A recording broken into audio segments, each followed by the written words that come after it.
തകർന്നവർക്ക് സൗഖ്യവും ബദ്ധന്മാർക്ക് വിടുതലും.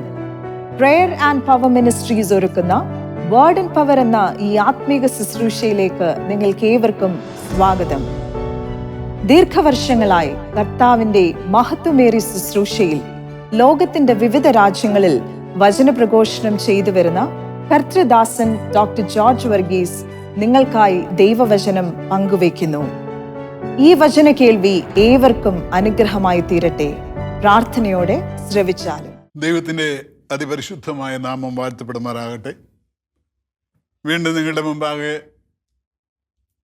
ദൈവത്തിൻ്റെ മാറ്റമില്ലാത്ത വചനവുമായി ആയിരിക്കാൻ തക്കവണ്ണം ദൈവം തരുന്ന എല്ലാ അനുഗ്രഹങ്ങൾക്കും അനുവാദങ്ങൾക്കുമായി ദൈവത്തെ സ്തുതിക്കും. നാം അറിയുന്നത് പോലെ, നാം മനസ്സിലാക്കുന്ന പോലെ സംഭവബഹുലമായൊരു ലോകത്തിലാണ് ഓരോ ദിവസവും, അല്ലേ, അസ്വസ്ഥയുടെ ആലസ്യങ്ങൾ തിങ്ങി വീങ്ങുന്ന കാലഘട്ടത്തിൽ ദൈവത്തിൻ്റെ കൃപയുടെ ഭദ്രതയല്ലാതെ ഒന്നുമില്ല. അതുകൊണ്ട് ആ സത്യം മനസ്സിലാക്കി ദൈവമക്കൾക്കായി സ്തോത്രം ചെയ്യുമ്പോൾ, അല്ലാത്തവരുടെ പൗലോസ് പറയുന്ന പോലെ ഈ പരിജ്ഞാനത്തിലേക്ക് കടന്നു വരട്ടെ എന്ന പ്രാർത്ഥനയോടുകൂടെ ഞാൻ ആ ഭാഗം നിർത്തുകയാണ്. വർഷങ്ങളായി മഹത്വകരമായ ശുശ്രൂഷ വേർഡ് ഇൻ പവർ കർത്താവിൻ്റെ കൃപയാൽ തുറന്നാനമായി നടത്തിക്കൊണ്ടുപോകാൻ ആ ശുശ്രൂഷയെ ദൈവം സഹായിക്കുന്ന ദൈവകൃപയ്ക്കായി സ്തുതിക്കുന്നു. ഒന്ന്, ദൈവത്തിൻ്റെ വിശ്വസ്തത, ഞാൻ പ്രാർത്ഥിക്കുന്ന അനേക ദൈവദിനത്തിൻ്റെ പ്രാർത്ഥനയുടെ സഹായം, എനിക്ക് അല്ലെങ്കിൽ ഞങ്ങൾക്ക് വ്യക്തിപരമായി ദൈവത്തോടുള്ള ബന്ധം, ഇതെല്ലാം അതിനെ സഹായിക്കുന്നു. അതോർത്ത് ഞങ്ങൾ ദൈവത്തെ സ്തുതിക്കുക. ഈ മണിക്കൂറുകൾ വീണ്ടും ദൈവസന്നിധിയിലായിരിക്കുന്നു. ദൈവം എൻ്റെ ഉള്ളത്തിൽ പരിശുദ്ധാത്മാവ് പ്രകാശത്തെന്ന ഒരു വേദവചനം തുടർന്ന് ചിന്തിക്കാൻ ആഗ്രഹിക്കുകയാണ്. ആളുകളായി ദൈവവചനം കേൾക്കുന്നവരാണ്, സ്ഥിരമായി കേൾക്കുന്നവരുണ്ട്. അവരെയൊക്കെ ഓർത്ത് ദൈവത്തെ സ്തുതിക്കുന്നു. അനേകരെ പ്രാർത്ഥനയ്ക്കായിട്ട് വിളിക്കുന്നു. അവർക്ക് അവരുടെ വിഷയങ്ങൾ കേട്ട പ്രാർത്ഥനയ്ക്ക് ദൈവകാര്യങ്ങൾ പ്രാർത്ഥിക്കുകയും ദൈവം അവർക്ക് വിടുതൽ കൊടുക്കുകയും ചെയ്യുന്നതിനുള്ള മറുപടി കിട്ടുന്നത് സന്തോഷമാണ്. ആ മേഖലയിൽ ദൈവം തുടർന്ന് സഹായിക്കട്ടെ. വിസ്താരങ്ങളിൽ കിടക്കുന്നില്ല. ദൈവം തന്നൊരു വചനം ഒന്നിച്ച് പങ്കിടാം. ദൈവം നമ്മോട് സംസാരിക്കാനായി, കൃപ വ്യാപരിക്കാനായി നമുക്കൊരു നിമിഷം പ്രാർത്ഥിക്കാം. കർത്താവേ, സ്തോത്രം. നിത്യനായ ദൈവമേ, സ്വർഗീയപിതാവേ, അങ്ങേപ്പത്തന്നെ ഞങ്ങളുടെ കർത്താവുമായ യേശു ക്രിസ്തുവിൻ്റെ മഹത്വമുള്ള നാമത്തിൽ ഞങ്ങൾക്ക് വീണ്ടും തിരുസന്നിധിയിലായിരിക്കാൻ അനുവാദം തരുന്ന ദൈവകൃപയ്ക്കായി സ്തുതിക്കുന്നു. കർത്താവേ, ഈ മണിക്കൂറുകളിൽ കർത്താവേ ലോകത്തിൻ്റെ വിവിധ രാജ്യങ്ങളിൽ നിന്നുകൊണ്ട് ദൈവവചനം കേൾക്കുന്നതിൻ്റെ മക്കൾക്കായി സ്തുതിക്കുന്നു. ഈ വചനം എഴുതപ്പെട്ട ആത്മാവിൽ അത് വിളിച്ചു പറയാൻ, അത് നല്ല രീതിയിൽ കർത്താവേ ഷൂട്ടിങ്ങൊക്കെ പൂർത്തീകരിച്ച് അനുഗ്രഹകരമായ രീതിയിൽ ആയിരങ്ങളുടെ ഹാതുകളിലും ഹൃദയങ്ങളിൽ ചെന്നെത്തി സ്വർഗം മഹത്വമെടുക്കേണ്ടതിനായി പ്രാർത്ഥിക്കും. എടിമനെ ശരീരത്തിലും ആത്മാവിലും ബലപ്പെടുത്തി നിർത്തണം. കൃപയുടെ ആത്മാവിൽ താങ്ങണം. എല്ലാം അങ്ങേ മഹത്വത്തിനായി തീരണം. യേശു ക്രിസ്തുവിൻ നാമത്തിൽ തന്നെ, ആമേൻ. ഞാൻ ഓർമ്മിപ്പിച്ചതുപോലെ നാളുകളായി നാം ഈ ദൈവവചനം കേൾക്കുകയാണ്. Word in power. കഴിഞ്ഞ ചില ദിവസങ്ങൾക്കപ്പുറത്തെ പ്രാർത്ഥനയോടുള്ള ബന്ധത്തിൽ ചില കാര്യങ്ങൾ നമ്മോട് ചിന്തിക്കുകയുണ്ടായി. ആ മേഖലയിൽ തുടർന്ന് അന്ന് എൻ്റെ ഉള്ളിലേക്ക് പരിശുദ്ധാത്മാവ് തന്നു. അപ്പോൾ ആ ബന്ധത്തിൽ ചില കാര്യങ്ങൾ തുടർന്ന് ഈ മണിക്കൂറുകളിൽ പറയാൻ ആഗ്രഹിക്കുകയാണ്. അത് പേഴ്സണലായ വിശുദ്ധ പൗലോസ് എഫേസ്യക്കാർക്ക് എഴുതിയ ലേഖനത്തിൽ നിന്നുള്ള ചിന്തയാണ്. എഫേസ്യ ലേഖനം 1-ാം അധ്യായം 15 മുതൽ 23 വരെയുള്ള വാക്യമാണ്. സമയത്തിൻ്റെ പരിധിയുണ്ട്. അത് നിമിത്തം ഞാൻ നിങ്ങൾ കർത്താവായ യേശുവിലുള്ള വിശ്വാസത്തെയും സകല വിശുദ്ധന്മാരുമുള്ള സ്നേഹത്തെയും കുറിച്ച് കേട്ടിട്ട് നിങ്ങൾക്ക് വേണ്ടി ഇടപെടാതെ സ്തോത്രം ചെയ്ത് എൻ്റെ പ്രാർത്ഥനയെ നിങ്ങളെ ഓർത്തുകൊണ്ട് നമ്മുടെ കർത്താവായ യേശു ക്രിസ്തുവിൻ്റെ ദൈവവും മഹത്വമുള്ള പിതാവുമായ ഞങ്ങൾക്ക് തന്നെക്കുറിച്ചുള്ള പരിജ്ഞാനത്തിൽ ജ്ഞാനത്തിൻ്റെയും വെളിപ്പാടിൻ്റെ ആത്മാവിനെ തരേണ്ടതിനും നിങ്ങളുടെ ഹൃദയദൃഷ്ടി പ്രകാശിച്ചിട്ട് അവൻ്റെ വിളിയാലുള്ള ആശ ഇന്നതെന്നും വിശുദ്ധന്മാരിലും അവൻ്റെ അവകാശത്തിൻ്റെ മഹിമാദനം ഇന്നതെന്നവൻ്റെ ബലത്തിൻ്റെ വല്ലഭത്തിൻ്റെ വ്യാപാരത്തിൽ വിശ്വസിക്കുന്ന നമുക്ക് വേണ്ടി വ്യാപരിക്കുന്നവൻ്റെ ശക്തിയുടെ അളവറ്റ വലിപ്പം ഇന്നതെന്നും നിങ്ങൾ അറിയേണ്ടതിനും പ്രാർത്ഥിക്കുന്നു. ഞാൻ പറഞ്ഞല്ലോ, പ്രാർത്ഥനയോടുള്ള ബന്ധത്തിൽ വന്നപ്പോഴാണ് ഈ ചിന്ത വന്നത്. ആരായി പ്രാർത്ഥിച്ചത്? ലോകത്തിൽ യേശു ക്രിസ്തു കഴിഞ്ഞാൽ ഏറ്റവും വലിയ വാഗ്മി, പ്രസംഗി, തിയോളജിയൻ, വേദശാസ്ത്രജ്ഞനൊക്കെ ആയിരിക്കുന്ന വ്യക്തിയായിരുന്നു പൗലോസ് അപ്പോസ്തലൻ. അപ്പോസ്തലൻ പ്രാർത്ഥിക്കുകയാണ് എൻ്റെ ജനത്തിനു വേണ്ടി. അനുഗ്രഹീതമായ പ്രാർത്ഥനയുടെ, അല്ലേ, ഇതൊരു വലിയ ഒരു എക്സാമ്പിളാണ്, ഒരു ദർശനമാണ് നമുക്കിവിടെ കിട്ടുന്നത്. ദൈവത്തിന് നമുക്ക് സ്തോത്രം ചെയ്യാം, അല്ലേ. ഈ വേദവചനം തുടങ്ങുന്നത് തന്നെ, എഫേസ്യ ലേഖനം തുടങ്ങുന്നത് തന്നെ എങ്ങനെയാ? സ്വർഗത്തിലെ സകല, 3-ാം വാക്യം, സകല ആത്മീയ അനുഗ്രഹത്താലും നമ്മെ ക്രിസ്തുവിൽ അനുഗ്രഹിച്ചിരിക്കുന്ന നമ്മുടെ കർത്താവായ യേശു ക്രിസ്തുവിൻ്റെ ദൈവവും പിതാവുമായവൻ വാഴ്ത്തപ്പെടും. So God has blessed his children with every blessing. അല്ല, എല്ലാ അനുഗ്രഹങ്ങളും, ഓൾ ദ ബ്ലെസ്സിങ് കൊണ്ട് അനുഗ്രഹിച്ചിരിക്കാം. പക്ഷേ ഈ യാഥാർത്ഥ്യം പലർക്കും മനസ്സിലാകുന്നില്ല. ദൈവമക്കളെന്ന് പറയുന്നവരും ഇങ്ങനെയൊക്കെ ഇതിനകത്ത് അനുഗ്രഹം ഉണ്ടെങ്കിലും അതിനെക്കുറിച്ച് അറിയാതെ മനസ്സിലാക്കാതെ ജീവിക്കുന്ന ഒരു കൂട്ടം ജനമാണ്. അപ്പം ഇവരെ ഇതിൻ്റെ ഒരു ബോധം വരുത്താൻ, ഇവർക്കിതൊന്ന് മനസ്സിലാക്കി കൊടുക്കാൻ ദൈവമേ അവർക്കതിനു വേണ്ടി കൃപ പകരണേന്ന് പൗലോസ് കാരാഗ്രഹ ലേഖനമാണല്ലോ എഫേസ്യ ലേഖനം. കാരാഗ്രഹത്തിൽ കടന്നുകൊണ്ട് എഴുതിയതാണ്, അവിടെ കടന്നുകൊണ്ടാണ് ഈ പ്രാർത്ഥിക്കുന്നത്. തൻ്റെ ജനത്തിന് ദൈവം, സ്വർഗത്തിലെ ദൈവം ഒരുക്കിയിരിക്കുന്ന ആത്മീയ അനുഗ്രഹങ്ങൾ ഇവർ പ്രാപിക്കണം. അതിന് ഇവർക്ക് നീ സഹായിക്കണമേ എന്നുള്ളതാണ് പൗലോസിൻ്റെ പ്രാർത്ഥനയുടെ ലക്ഷ്യം. എന്താ ഈ എന്തെങ്കിലും ഒരു ഭൗതിക നന്മ ലഭിക്കാനല്ല. ശ്രദ്ധിച്ചോ, വായിച്ച വേദവചനം, അതിൽ ഓരോ വാക്കും ഇമ്പോർട്ടൻ്റാണ്, അത് തന്നെയുള്ളതാണ്. പിന്നെന്തുവാ, ഇവർക്ക് ഓൾറെഡി ദൈവം ഒരുക്കിയിരിക്കുന്ന ഈ അനുഗ്രഹങ്ങൾ, ആത്മീയ അനുഗ്രഹങ്ങൾ, ഇത് മനസ്സിലാക്കാൻ തക്കവണ്ണം ദൈവമേ അവർക്കിടയാകണം. എന്നുവെച്ചാൽ ഇല്ലാത്ത എന്തെങ്കിലും ഒന്ന് കൊടുക്കാനല്ല, ഓൾറെഡി ഇറ്റ് ഈസ് ദെയർ, ഉണ്ട്, അത് ഇവരൊന്ന് മനസ്സിലാക്കി ഒന്ന് അനുഭവിക്കാൻ തക്കവണ്ണം ഇടയാകണമേ എന്നുള്ളതാണ് പൗലോസിൻ്റെ പ്രാർത്ഥനയുടെ രത്നചുരുക്കം.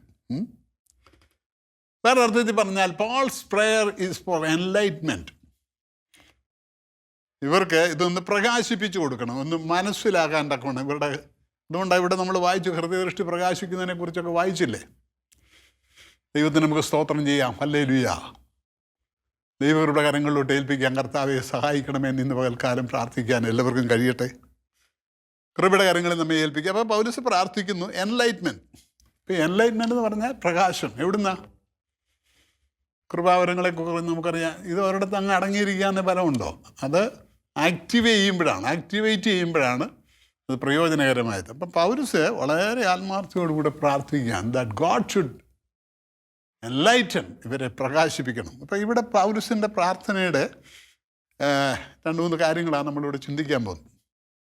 അപ്പം ഈ എൻലൈറ്റ്മെൻറ്റ് അല്ലെങ്കിൽ ഈ പ്രകാശനം എവിടുന്നാണ് വരേണ്ട? ഒന്നാമതായി it comes from the Holy Spirit. Enlightenment എന്ന് പറയുന്നത്, ഈ പ്രകാശം തരേണ്ടത്, പ്രകാശിപ്പിക്കേണ്ടത് പരിശുദ്ധാത്മാവാണ്, അല്ലേ? അപ്പം പരിശുദ്ധാത്മാവിൻ്റെ പ്രത്യേകത, Holy Spirit is the spirit of wisdom and revelation. നമ്മൾ വായിച്ചായിരുന്നു, ജ്ഞാനത്തിൻ്റെയും വെളിപ്പാടിൻ്റെ ആത്മാവ്. പരിശുദ്ധാത്മാവ് എന്ന് പറയുന്നത് അതാണ്, ജ്ഞാനത്തിൻ്റെയും വെളിപ്പാടിൻ്റെ ആത്മാവാണ്. ഒരുതിന് പരിശുദ്ധാത്മാവ് ഉണ്ടെങ്കിൽ അവന് ജ്ഞാനമുണ്ട്, അവന് ദൈവിക വെളിപ്പാടുണ്ട്, ഇല്ലാത്തവർക്കൊന്നുമില്ല. അപ്പോൾ ഇതിന് പൗലോസ് പ്രാർത്ഥിക്കുന്നു, പരിശുദ്ധാത്മാവരെ സഹായിക്കണേ കർത്താവേ, that they should receive the wisdom and the revelation from above. ഉയരത്തിലെ ജ്ഞാനം പ്രാപിച്ച് ഈ ദൈവിക ദർശനത്തിൽ, ദൈവിക വെളിപ്പാടിൽ അവർ ജീവിക്കണമേ എന്നുള്ളത് പൗലോസ് പ്രാർത്ഥിക്കുകയാണ്. നമ്മുടെ ഈ നാച്ചുറൽ മൈൻഡ്, അല്ല ഈ ഭൗതിക മനസ്സുകൊണ്ടൊന്നും ദൈവത്തിൻ്റെ കാര്യങ്ങൾ മനസ്സിലാക്കാൻ നമുക്ക് പറ്റത്തില്ല കേട്ടോ. ദൈവാത്മാവ് നമുക്ക് പ്രകാശിപ്പിച്ചു തരണം. അത് മനസ്സിലാക്കിയിട്ടുണ്ടോ? ദൈവത്തിന് സ്തോത്രം ചെയ്യാം. So we need the Holy Spirit to enlighten, നമ്മളെ പ്രകാശിപ്പിക്കാൻ, നമുക്കിത് മനസ്സിലാക്കി തരാൻ പരിശുദ്ധാത്മാവിൻ്റെ സഹായം ആവശ്യമാണ് എന്നുള്ളത് നമ്മൾ മനസ്സിലാക്കിക്കൊള്ളും. ദൈവത്തിൻ്റെ സ്തോത്രം. ഇതിനെക്കുറിച്ചൊക്കെ റെഫറൻസ് വേദപുസ്തകത്തിൽ എഴുതിയിട്ടുണ്ട് കേട്ടോ. 1 കൊരിന്ത്യർ 2:9-16 ഹോളി സ്പിരിറ്റ് നമുക്ക് വിസ്ഡം തരുന്നു, അല്ലെങ്കിൽ ജ്ഞാനം തരുന്നു, ദൈവവചനം മനസ്സിലാക്കാൻ നമ്മെ സഹായിക്കുന്നു. എന്ന് മാത്രമല്ല, ദൈവം also gives us the power, ഇതിനുള്ള ശക്തിയും ദൈവം നമുക്ക് തരുന്നു എന്നുള്ളത് നമുക്ക് മനസ്സിലാക്കാൻ കഴിയുന്നുണ്ട്. ദൈവത്തിന് സ്തോത്രം, അല്ലേ? പിന്നെ അത് ഒന്നാമത് എൻലൈറ്റ്മെൻറ്റ് അല്ലെങ്കിൽ പ്രകാശനം ലഭിക്കുന്ന പരിശുദ്ധാത്മാവിലാണെങ്കിൽ, രണ്ടാമത് enlightenment comes from the heart of the believer. വിശ്വാസിയുടെ ഹൃദയത്തിൽ നിന്നാണ് ഈ എൻലൈറ്റ്മെൻറ്റ്, പ്രകാശനം ഉണ്ടാകുന്നത്. ഹൃദയത്തിൻ്റെ സ്ഥിതി നമ്മൾ മനസ്സിലാക്കുന്നുണ്ടല്ലേ? ഹൃദയമാണ് എല്ലാത്തിൻ്റെയും കേന്ദ്രം. അവിടെ ആത്മീയ വിഷയത്തിൽ ഏറ്റവും പ്രാധാന്യം അർഹിക്കുന്നുണ്ട് ഹൃദയത്തിന്. അപ്പോൾ അവിടെ ഇതിൻ്റെ വലിയൊരു സഹായം നമുക്ക് ആവശ്യമായിരിക്കുന്നു. ദൈവത്തിൻ്റെ സ്തോത്രം. ഈ വേദപുസ്തകം പഠിക്കുമ്പോൾ, അല്ലെങ്കിൽ വേദപുസ്തക പശ്ചാത്തലത്തിൽ പഠിക്കുമ്പോൾ, ഈ ഹൃദയമെന്ന് പറയുന്നത്, ഹാർട്ട് മീൻസ് ദ ഇന്നർ മാൻ, അകത്തെ മനുഷ്യനെ കുറിച്ചാണ് പറയുന്നത്. നമുക്കറിയാം, പൗലോസ് പല സമയങ്ങളിൽ അകത്തെ മനുഷ്യൻ, പുറത്തെ മനുഷ്യൻ. എന്തുവാ ഈ അകത്തെ മനുഷ്യൻ? That represent the heart. ഹൃദയമാണ്. ആ ഹൃദയത്തിൻ്റെ നിലയെക്കുറിച്ചാണ് പറയുന്നത്. അപ്പോൾ ഹാർട്ട് എന്ന് പറയുമ്പോൾ മനസ്സിലാക്കേണ്ട ഒരു കാര്യം, ഒരു മനുഷ്യന് പഞ്ചേന്ദ്രിയങ്ങൾ, 5 സെൻസസ് ഉണ്ടല്ലേ? അതുപോലെ ഈ അകത്തെ മനുഷ്യനും 5 സെൻസ് ഉണ്ട്. മനസ്സിലാക്കിയിട്ടുണ്ടോ? പഞ്ചേന്ദ്രിയങ്ങൾ ബാഹ്യമായിട്ടുള്ളതുപോലെ അകത്തെ മനുഷ്യന് കാണാം, അകത്തെ മനുഷ്യന് ശ്രവിക്കാം, അകത്തെ മനുഷ്യൻ രുചിക്കാൻ തെളിവുണ്ടോ? ഞാൻ പറയാം കേട്ടോ. ദൈവത്തിന് സ്തോത്രം. അതായത് the inner man can see, അകത്തെ മനുഷ്യന് കാണാൻ കഴിയും. 119 സങ്കീർത്തനം 15 വാക്യം എന്നാ? നിൻ്റെ ന്യായപ്രമാണത്തിലെ അത്ഭുതങ്ങളെ കാണേണ്ടതിന് എൻ്റെ കണ്ണുകളെ തുറക്കണമേ. ഈ കണ്ണാന്നോ? അല്ല, അകത്തെ കണ്ണ്.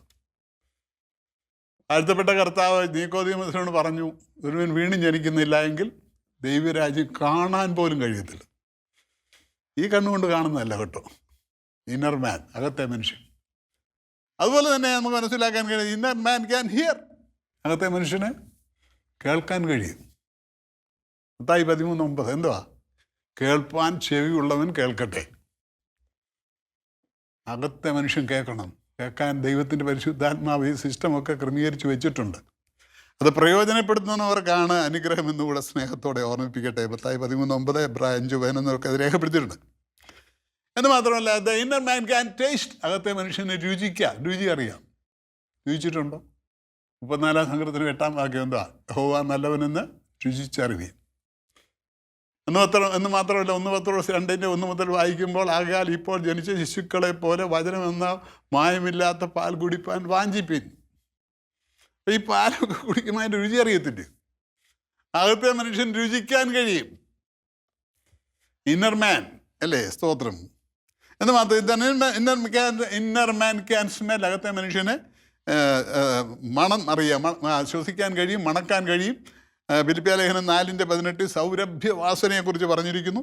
2 കൊരിന്ത്യർ 2:14 ഞങ്ങൾ ഈ ജീവിക്കുന്നവരുടെയിലും മരിക്കുന്നവരുടെയിലും പരിജ്ഞാനത്തിൻ്റെ വാസന വെളിപ്പെടുത്തുന്നവരായിരിക്കണമെന്നതിനെക്കുറിച്ച് പൗലോസ് ഓർമ്മിപ്പിക്കുന്നു. ശ്രദ്ധിക്കണമേ. അപ്പം നമുക്ക് എത്ര കാര്യങ്ങളാണ് 5 സെൻസ് ബാഹ്യമായിട്ടുള്ളതുപോലെ അകത്തുമുണ്ട്. എന്ന് മാത്രമല്ല, the inner man can touch, തൊട്ട് നോക്കാം. ഇന്നർ മാൻ മനുഷ്യനെ, അകത്തെ മനുഷ്യനെ തൊട്ട് നോക്കാം. അപ്പോസ്തലപ്രവൃത്തി 17:27 അഥേന പട്ടണത്തിലെ ഭക്തശിരോമണികൾ നോക്കിക്കൊണ്ട് പൗലോസ് വിളിച്ചു പറഞ്ഞു, അവർ ദൈവത്തെ തപ്പി നോക്കി കണ്ടെത്തുമോ എന്ന് അന്വേഷിച്ചു. ഈ കൈ കൊണ്ടാണോ? അല്ല, അകത്തെ മനുഷ്യൻ പരിശോധിക്കുകയാണ് ദൈവത്തിൻ്റെ പ്രവൃത്തികളെക്കുറിച്ച്. അപ്പം ഈ ഒരു വലിയ സത്യമാണ് പൗലോസ് പ്രാർത്ഥിക്കുന്നത് കേട്ടോ. ദൈവത്തിന് സ്തോത്രം. അപ്പോൾ ഇത് inability to see God's wonderful working, അല്ലെങ്കിൽ to understand spiritual things is not the fault of intellect അല്ലെങ്കിൽ ഇൻ്റലിജൻസ്. അറിവിൻ്റെ പശ്ചാത്തലത്തിൽ അതിൻ്റെ കുഴപ്പം കൊണ്ടല്ല ഈ ആത്മീയ വിഷയങ്ങളെ നമുക്ക് മനസ്സിലാക്കാൻ കഴിയാത്തത്. പിന്നെ മറിച്ച് എന്താണെന്നറിയാമോ? It's A problem of the heart. ഹൃദയത്തിൻ്റെ പ്രശ്നമാണ്. ഹൃദയം നന്നായിരിക്കണം, ദൈവം വെച്ചിരിക്കുന്ന വ്യവസ്ഥകളുടെ മണ്ഡലങ്ങൾ കേട്ടോ. അതുകൊണ്ട് പൗലോസ് ഇവിടെ പ്രാർത്ഥിക്കുക, Paul prays for Ephesian believers to open their eyes. ഇവരുടെ ഹൃദയദൃഷ്ടി ഒന്ന് പ്രകാശിക്കണേ. ഈ അകത്തെ മനുഷ്യനെ സംബന്ധിച്ച് ഇത് കാര്യങ്ങളൊക്കെ ഒന്ന് മനസ്സിലാക്കാൻ തക്കവണ്ണം ഇതാണ് പ്രാർത്ഥിക്കുന്നത്. പൗലോസിൻ്റെ പ്രാർത്ഥനയുടെ ഗൗരവം ശ്രദ്ധിച്ചോ? ഫോർ എൻലൈറ്റ്മെന്റ് അല്ലേ? പ്രകാശിക്കണം. ദൈവത്തിന് സ്തോത്രം. ഹല്ലേലൂയ. ഈ ആത്മീയ യാഥാർത്ഥ്യങ്ങൾ മനസ്സിലാക്കാനാണ് പൗലോസ് ആഗ്രഹിക്കുന്നത്. പൗലോസ് അജ്ഞാനിയായ മനുഷ്യനല്ലേ? അപ്പം നാളുകൾ വർഷങ്ങളൊക്കെ പരിശോധിക്കും. ഇവരൊക്കെ ഇങ്ങനെ യേശുക്കളെ പോലെ അങ്ങോട്ട് വളരുന്നില്ല. ദൈവം അനുഗ്രഹം കൊടുത്തിട്ടുണ്ടെങ്കിലും പ്രയോജനപ്പെടുത്തുന്നില്ല. ബാങ്കിൽ നിറച്ച് കാശുണ്ടെങ്കിലും പട്ടിണിക്കാരനെ പോലെ ജീവിക്കുന്നവരെ പോലെ ചിലരുടെയൊക്കെ ആത്മീയ ജീവിതം. ഇത് കാണും പൗലോസിനെ ഭാരപ്പെടുത്തി ദൈവത്തിന്. അതുകൊണ്ട് രണ്ടാമത് എന്താ പൗലോസ് പറയുന്നത് അറിയാമോ? രണ്ടാമത് പൗലോസിൻ്റെ പ്രാർത്ഥനയുടെ ഒന്നാമത്തേത് നമ്മൾ പറഞ്ഞല്ലോ, എൻലൈറ്റ്മെൻ്റ് ആണ്. പിന്നെ ഇങ്ങോട്ട് വായിച്ചു വരുമ്പോൾ they might know God, അവർ ദൈവത്തെ അറിയണം. നമ്മൾ വായിച്ച് വേദവചനത്തിലുണ്ട്, ഒന്നുകൂടെ എടുത്ത് വായിക്കാൻ സമയമില്ല കേട്ടോ. 1 അധ്യായം 17-ാമത്തെ വാക്യത്തിൻ്റെ അവസാനമാണ്. ദൈവത്തെ അറിയണം. എന്തോ ദൈവം ഉണ്ടോ? Atheists says there is no God. നിരീശ്വരവാദികൾ പറയുന്നു ദൈവമില്ല. അഗ്നോസ്റ്റിക്സ് അല്ലെങ്കിൽ അജ്ഞേയവാദികൾ അവർ പറയുന്നു ദൈവം ഉണ്ടെന്നുണ്ടെങ്കിൽ അത് തെളിയിക്കാൻ കഴിയുന്നില്ല. ഇങ്ങനെയുള്ള അന്തരീക്ഷങ്ങളിലായിരിക്കുമ്പോഴാണ് ഇവിടെ പൗലോസിൻ്റെ പ്രഖ്യാപനം, Paul met God in the person of Jesus Christ. Yeshu Kristu എന്ന ആളത്വത്തിൽ കൂടെ ദൈവത്തെ കണ്ടുമുട്ടിയവനാണ് പൗലോസ്. അപ്പോൾ യാഥാർത്ഥ്യമാണ്. അതാണ് പൗലോസ് ഇവിടെ വളരെ വ്യക്തമായിട്ട് അർത്ഥശങ്കയ്ക്കിടയില്ലാത്ത വിധത്തിൽ ആവർത്തിച്ച് പ്രഖ്യാപിക്കുക, ദാറ്റ് ഐ മെറ്റ് ഗോഡ്. ആ ദൈവത്തെ അറിയണമെന്നുള്ള വലിയൊരു ആഗ്രഹം. ദൈവത്തിന് സ്തോത്രം. ഈ വലിയവനായ ദൈവത്തെക്കുറിച്ച് അറിയണമെങ്കിൽ we are not able to understand the greatness of God without the knowledge of God. ദൈവത്തെക്കുറിച്ചുള്ള അറിവില്ലെങ്കിൽ നമുക്കൊന്നും ഈ ദൈവത്തെക്കുറിച്ച് അറിയാൻ ഒക്കുമോ? അതിനൊന്നാമതൊരാഗ്രഹം ഉണ്ടായിരിക്കണം അല്ലേ? അതുകൊണ്ട് എന്താ, the wilful ignorance of God led mankind into corruption and condemnation. തമ്പുരാൻ ഈ ഒരു സ്വാതന്ത്ര്യം മനുഷ്യന് കൊടുത്തിട്ടുണ്ട്, നീ കണ്ടോണം. എന്നാൽ മനഃപൂർവ്വമായിട്ട് ഇവൻ ഇത് ചെയ്യുന്നില്ല. അതുകൊണ്ട് എന്ത് സംഭവിക്കും? തകർച്ചയിലേക്കും പിന്നെ ശിക്ഷാവിധിയിലേക്കും നീങ്ങിക്കൊണ്ടിരിക്കുക മനുഷ്യൻ. ഇതുണ്ടാകില്ലെന്നുള്ളതാണ് പൗലോസിൻ്റെ ആഗ്രഹം. അതുകൊണ്ടാണ് പ്രാർത്ഥിക്കും, ദൈവമേ ഇവരിതൊന്ന് മനസ്സിലാക്കണമേ. ദൈവത്തിന് സ്തോത്രം. അപ്പോൾ എന്താണ് ഇവിടെ പൗലോസ് ആഗ്രഹിക്കുന്നതെന്ന് അറിയാമോ? ദൈവത്തിന് സ്തോത്രം ചെയ്യാം.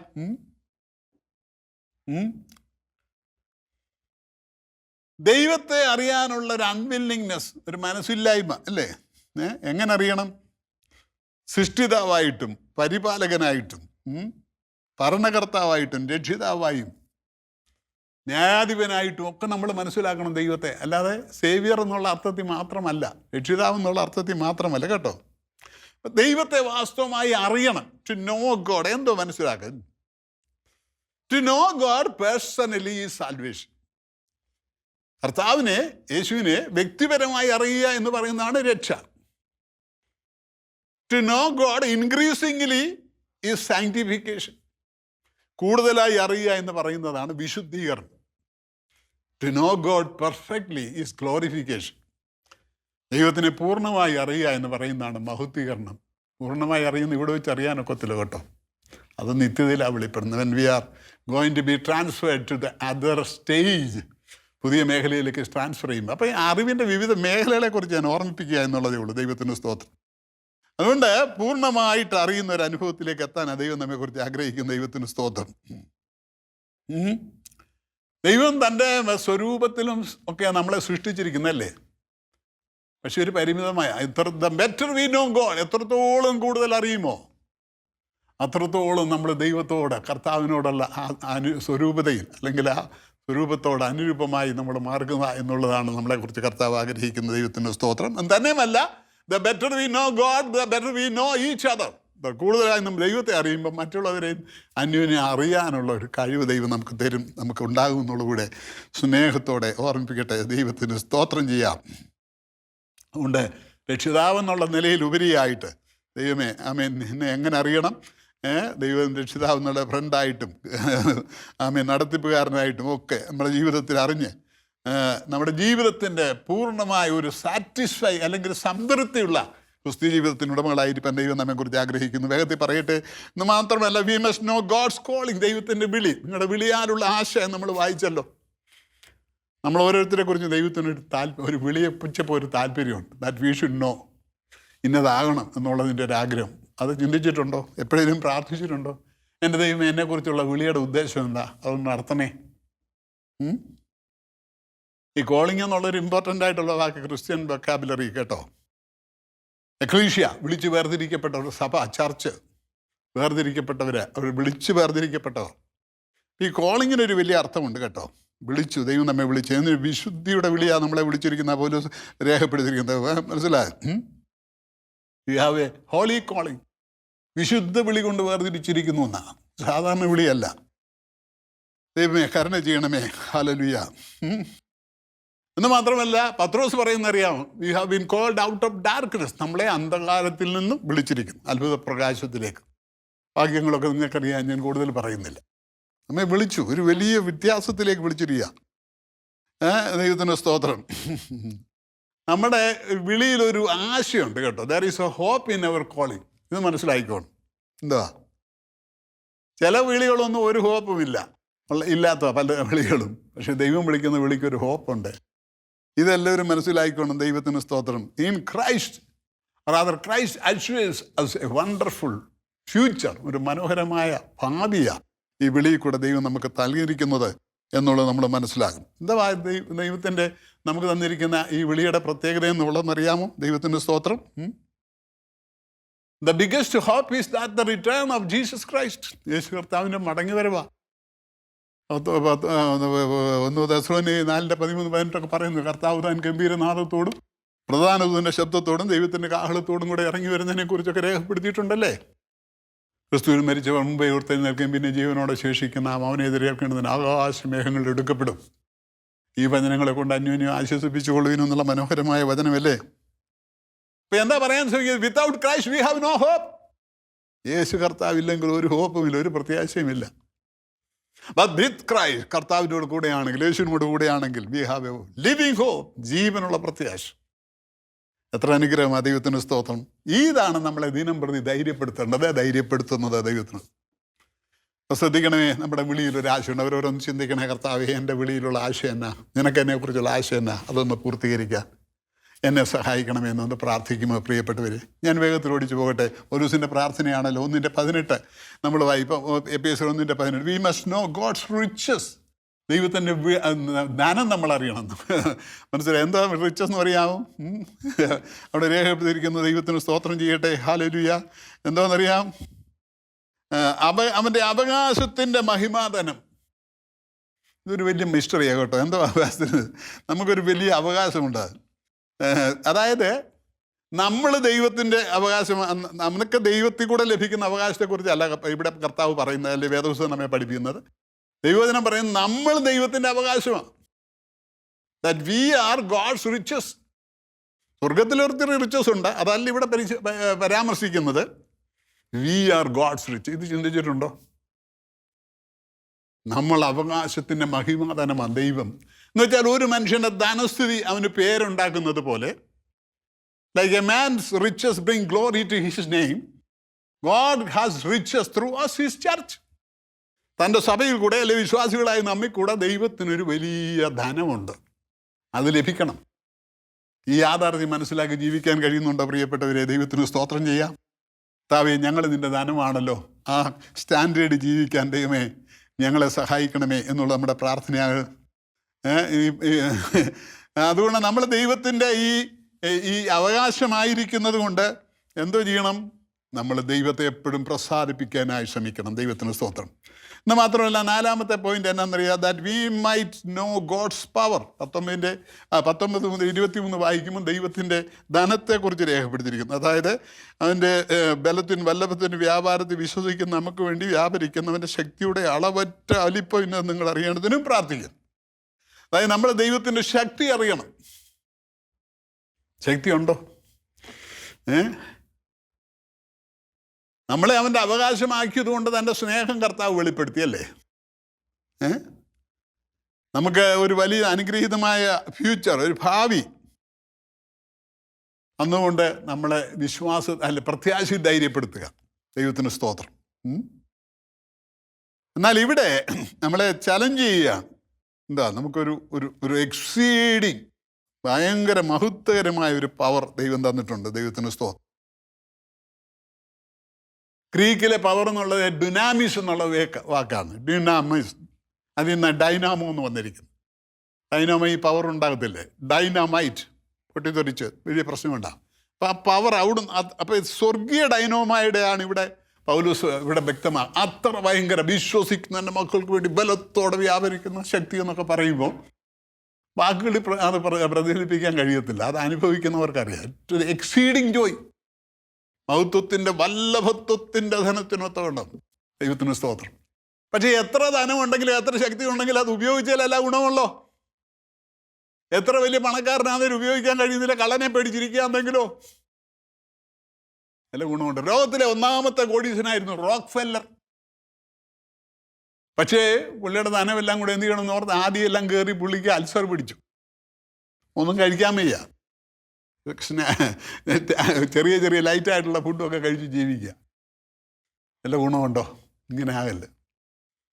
പക്ഷേ later he came to the reality of Jesus. Yeshu കർത്താവിൽ കൂടെ രക്ഷയും മഹത്വത്തെയൊക്കെ ആരോ പറഞ്ഞു മനസ്സിലാക്കി അദ്ദേഹം ദൈവകൃപയിൽ സമർപ്പിച്ചു. Up to the age of 95 അവൻ അങ്ങനെ രക്ഷിക്കപ്പെട്ടൊരു ദൈവപൈതലായി കഴിഞ്ഞപ്പോൾ തൻ്റെ ധനമെല്ലാം അദ്ദേഹം ഭാര്യ വിതറി ദാനം ചെയ്യാൻ തുടങ്ങി. ദൈവം അദ്ദേഹത്തിന് ആയുസ് കൊടുത്തു 95 വയസ്സ് വരെ. പ്രിയപ്പെട്ടവരെ, when I read this, ഈ പവർ എന്ന് പറയുമ്പോൾ എനിക്ക് സന്തോഷമുണ്ട്. ഞാനത് പലപ്പോഴും പ്രാർത്ഥനയിലെടുത്ത് വിശ്വസിക്കുന്ന എൻ്റെ മക്കൾക്ക് വേണ്ടി ബലത്തോടെ വ്യാപരിക്കുന്ന ദൈവത്തിൻ്റെ ആത്മാവിൻ്റെ ശക്തി താവേ സാധുവിൻ്റെ മേൽ പകരണമേ എന്ന് പ്രാർത്ഥിക്കുന്ന ഒരു മനുഷ്യനാണ് ഞാൻ. നിങ്ങൾക്ക് വേണ്ടിയും പ്രാർത്ഥിക്കുന്നു. അത് ഞാൻ പ്രാർത്ഥിക്കുമ്പോൾ ഇത് പറയുമ്പോൾ നമുക്ക് ആഗ്രഹം തന്നെ കേവലം സാധാരണക്കാരായി ജീവിച്ച് അവസാനിക്കരുത് പ്രിയപ്പെട്ടവരെ. ദൈവം നമ്മെക്കുറിച്ചുള്ള വിളി എന്തിനു വിളിച്ചിരിക്കുന്നു അതിൽ എത്തിച്ചേരണം. അതിന് നമുക്ക് പവർ വേണം. എവിടുന്ന് വേണം? ജഡത്തിൻ്റെ ശക്തിയല്ല, ബൂസ്റ്റ് കഴിച്ചിട്ടല്ല, ബോൺവിറ്റ കഴിച്ചിട്ടല്ല, പിന്നെ by the amazing power of the Holy Spirit. ഉന്നതനായ ദൈവത്തിൻ്റെ വലിയ ശക്തി നമ്മിലേക്ക് വ്യാപരിക്കും. കർത്താവേ, അങ്ങനെ ഞങ്ങളുടെ വെളിയാലുള്ള ആശയം, ഞങ്ങളുടെ ഹൃദയദൃഷ്ടിയൊന്നും, ഞങ്ങളുടെ ജ്ഞാനത്തിൻ്റെ ആത്മാവിനെ പ്രാപിച്ചു, വെളിപ്പാടിൻ്റെ ആത്മാവിനെ പ്രാപിച്ച് യേശു ആരാണെന്നൊന്ന് മനസ്സിലാക്കി ജീവിക്കാൻ പൗലോസ് പ്രാർത്ഥിച്ച പ്രാർത്ഥന നമ്മുടെ ജീവിതത്തിൽ അനുഗ്രഹമായി തീരാൻ ആഗ്രഹമുണ്ടോ? Will you pray? കർത്താവേ, ആ ശക്തി എനിക്ക് വേണം. ഒന്നുമില്ലാതെ അവസാനിക്കാനല്ല, ഒരു നാൾ ആ നിത്യയുടെ പ്രഭാതത്തിൽ നിൻ്റെ സന്നിധി വരുമ്പോൾ ഞങ്ങൾക്ക് പ്രശംസിക്കാൻ, സന്തോഷിക്കാൻ വക വേണം. അതിന് ഞങ്ങളുടെ ജീവിതത്തെ കെട്ടുപണി ചെയ്യണം, വിനയപ്പെടുന്ന കുറവുകളെ ക്ഷമിക്കണം, ദൈവാത്മാവിൽ ബലപ്പെടുത്തി ദൈവിക ജ്ഞാനത്തോടെ ജീവിക്കാൻ കൃപ തരണേ. പൗലോസിൻ്റെ പ്രാർത്ഥന എനിക്ക് അനുഗ്രഹമാകണേ, ഞാനും പ്രാർത്ഥിക്കുന്നു എന്ന് പറയാൻ എത്ര പേരുണ്ട്? മനസ്സുണ്ട്? കണ്ണുകളടയ്ക്കാം, തലകളെ വണക്കാം. നിത്യനായ ദൈവമേ, സ്വർഗപിതാവേ, അവിടുത്തെ പുത്രനായ യേശു ക്രിസ്തുവിൻ്റെ മഹത്വമുള്ള നാമത്തിൽ ഈ മണിക്കൂറുകളിൽ നിൻ്റെ വചനം ഞങ്ങൾക്ക് തരുന്നതിനായി സ്തോത്രം. താവേ, ഞങ്ങൾ എവിടെയാ? സ്വർഗത്തിലെ ഉന്നതമായ അനുഗ്രഹങ്ങൾ ഞങ്ങൾക്ക് നൽകിയിരിക്കുമ്പോൾ ഇതൊന്നും മനസ്സിലാക്കാൻ നിന്റെ ജനത്തിനു വേണ്ടി നിന്റെ ദാസനായ പൗലോസ് ശ്ലീഹ പ്രാർത്ഥിച്ചല്ലോ. അത് ഞങ്ങളുടെ ജീവിതത്തിന് അനുഗ്രഹമായി തീരണം. ഇന്ന് ഈ മണിക്കൂറുകളിൽ ലോകത്തിൻ്റെ വിവിധ രാജ്യങ്ങളിൽ നിന്നുകൊണ്ട് കർത്താവെ, പല മേഖലകളിൽ ദൈവജനം ശ്രദ്ധിക്കുന്നവരുടെ ആത്മീയ പാപരത്വത്തിൻ്റെ മണ്ഡലം കൊണ്ട് വിടുവിക്കപ്പെട്ട് അവരനുഗ്രഹിക്കപ്പെട്ടവരായി ദൈവിക പ്രത്യാശയും ബലത്തോടെ അനുഗ്രഹത്തോടെ മുന്നേറാൻ വിളിയാലുള്ള ആശ മനസ്സിലാക്കി കർത്താവിൻ്റെ ആത്മാവിനെ നിറയപ്പെട്ട് ജീവിച്ച് അനുഗ്രഹകരമായ നിത്യതയ്ക്ക് വേണ്ടി ഒരുങ്ങിക്കൊള്ളാൻ പ്രവർത്തിപ്പാൻ എല്ലാവരെയും സഹായിക്കണമേ. തിരുനാമ മഹത്വപ്പെടണം. ജീവിതാവശ്യങ്ങളിൽ ഭാരപ്പെടുന്നവരോട് കരുണ കാണിക്കും. സ്വർഗം മഹത്വം എടുക്കണമേ, യേശുവിൻ നാമത്തിൽ തന്നെ. ആമേൻ. God bless you. ഈ വചനങ്ങൾ നിങ്ങൾക്കേവർക്കും അനുഗ്രഹമായി തീർന്നു എന്ന് വിശ്വസിക്കുന്നു. ഈ ശുശ്രൂഷയെക്കുറിച്ചുള്ള നിങ്ങളുടെ അഭിപ്രായങ്ങളും നിർദ്ദേശങ്ങളും ഞങ്ങളെ അറിയിക്കുക. അതോടൊപ്പം നിങ്ങളുടെ പ്രാർത്ഥനാ വിഷയങ്ങൾക്കും കൗൺസിലിംഗ് ആവശ്യങ്ങൾക്കുമായി സ്ക്രീനിൽ കാണുന്ന ഫോൺ നമ്പർ, ഇമെയിൽ ID എന്നിവയിൽ ഞങ്ങളുമായി ബന്ധപ്പെടുക. കർത്താവ് ഏവരെയും അനുഗ്രഹിക്കുമാറാകട്ടെ. God bless U.